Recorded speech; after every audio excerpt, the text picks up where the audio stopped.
Hello everyone, আসসালামু আলাইকুম। নূর cook books আপনাদের স্বাগত। আমি আজকে আপনাদের সাথে শেয়ার করতে যাচ্ছি চিজ কেক। চিজ কেক তৈরি করতে যা যা লাগছে তা আমি আপনাদেরকে দেখিয়ে দিচ্ছি। প্রথমে আমি চুলায় একটি প্যান নিয়ে নিলাম। প্যানের ভিতর কিছুটা বাটার দিয়ে দিলাম। 200 গ্রামের মতো বাটার দিলাম। বাটারগুলো যখন গলিয়ে যাবে তখন নামিয়ে নিব। আমি এখানে একটি কেকের ট্রে নিয়ে নিলাম। কেকের ট্রেটার ভিতর গলানো বাটারগুলো সম্পূর্ণ একটা ব্রাশের সাহায্যে ব্রাশ করে দিলাম, যেন পরবর্তীতে আমার কেকটা উঠাতে সহজ হয়। আমার ট্রেতে বাটার ব্রাশ করা শেষ। আমি কিছুটা কুকিজ বিস্কুট গুঁড়া করে নিয়েছি। আপনারা চাইলে মাপ মতো দিতে পারেন। আমি 400 গ্রামের মতো বিস্কুটের গুঁড়া দিয়েছি। যে কোনো ধরনের বিস্কুট ইউজ করা যাবে না, শুধুমাত্র কুকিজ বিস্কুট ইউজ করা যাবে। বাকি যে বাটারগুলো ছিল আমি ওইগুলোর সাথে বিস্কুটের সাথে সম্পূর্ণ মিক্সড করে নিচ্ছি আলতো হাতে।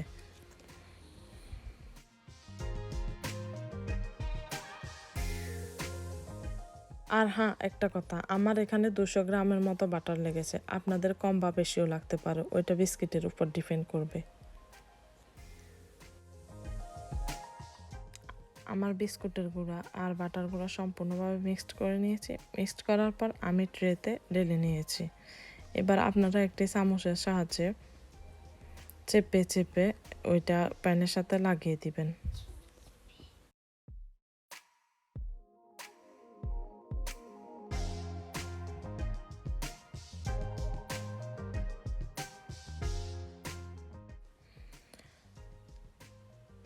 একটি চামচের সাহায্যে আপনারা এটি ভালো করে চেপে চেপে বসিয়ে দিবেন, যেন খালি অংশ কোথাও না থাকে।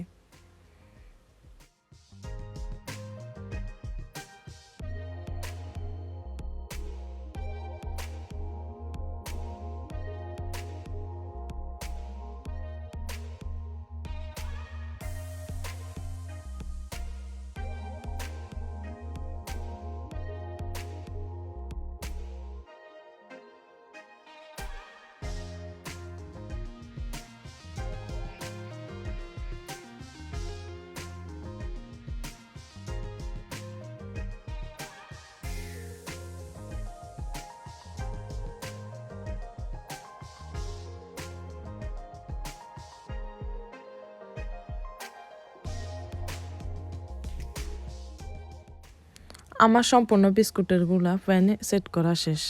আমি এখন অন্য একটি বলে 300 গ্রাম রিকোত্তা চিজ নিয়ে নিলাম, 200 গ্রাম চিনি,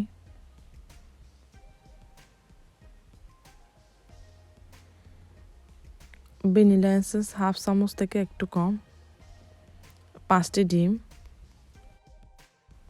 আমি 100 গ্রামের মতো হুইপ ক্রিম দিয়ে দিলাম। দিয়ে দেওয়ার পর সম্পূর্ণটা আমি বিট করে নিব ইলেকট্রিক বিটারের সাহায্যে। আর আপনাদের যাদের ইলেকট্রিক বিটার নেই তারা হ্যান্ড উইক্স দিয়ে বিট করতে পারেন। আর হ্যাঁ, এটা বেশি বিট করা লাগবে না, 2 থেকে 3 মিনিট বিট করলে হয়ে যাবে।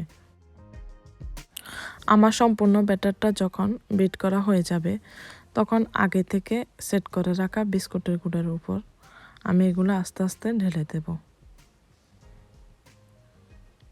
ঢেলে দেওয়া সম্পূর্ণ শেষ হলে আমি মাইক্রো ওভেনে দিয়ে দিব 40 থেকে 45 মিনিট পর্যন্ত। 150 ডিগ্রি সেলসিয়াস তাপমাত্রায় দেব। আমি আগে থেকে মাইক্রো ওভেন ফ্রি হিট করে রেখেছি।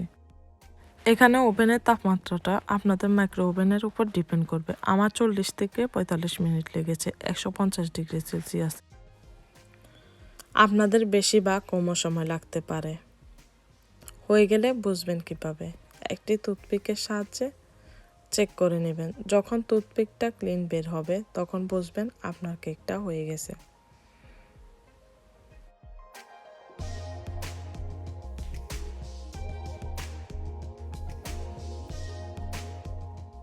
অন্যদিকে আমি একটি প্যান বসিয়ে নিয়েছি।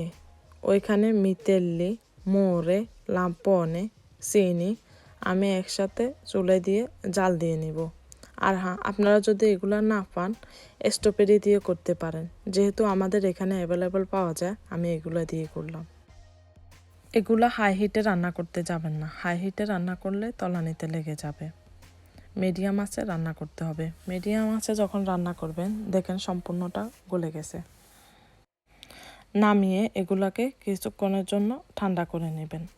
ঠান্ডা করে নেওয়ার পর আপনার আগে থেকে বানানো চিজ কেকটা উপর ঢেলে দিবেন। ঢেলে দেওয়ার পর আপনি 30 থেকে 40 মিনিট ফ্রিজে রেখে অথবা নর্মাল টেম্পারেচারে রেখে ঠান্ডা করে নিতে পারেন।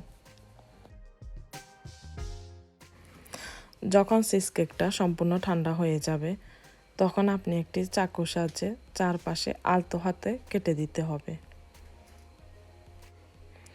আস্তে আস্তে আলতো হাতে এটাকে চাকুর সাহায্যে কেটে নিতে হবে যেন ভেঙে না যায়।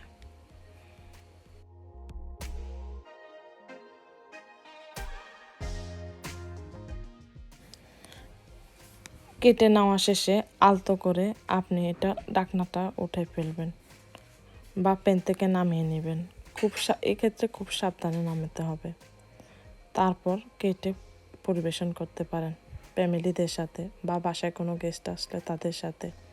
একবার খেয়ে দেখেন, অনেক মজা। এই ডেজার্টটা অনেক মজা, ইভেন কি বাচ্চারাও অনেক পছন্দ করে। একবার খেয়ে দেখেন, অনেক ভালো লাগবে আপনাদের। আমার জন্য দোয়া করবেন, আমার ফ্যামিলির জন্য দোয়া করবেন, আর আমার চ্যানেলের পাশেই থাকবেন।